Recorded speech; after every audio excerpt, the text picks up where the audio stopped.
Okay, how you guys doing? Today I'm gonna show you guys how to change out your shift knob to the TRD Pro shift knob.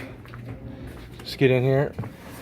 All right, so here you go. Here's the box it came in. It came in a little bit bigger box, and then it was in a smaller box. All right, so I went ahead and bought this off the TRD Pro shop website.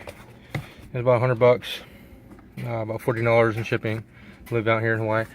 So first thing you're gonna do is you're gonna get the bevel ring. You're gonna apply pressure, pull down until it snaps off. Then you're gonna spin off your original shift knob, factory shift knob. There you go, off. And open up the box here.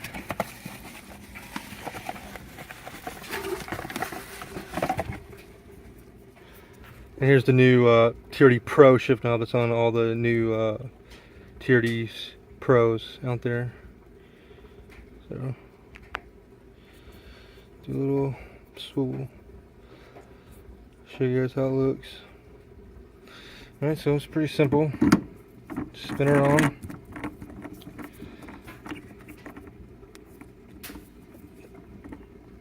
The TRD is going to face you. Right. Yep, that's good. You don't want to go too tight. And then click it in. And that's it. That's how you switch out the shift knob. Alright, thank you.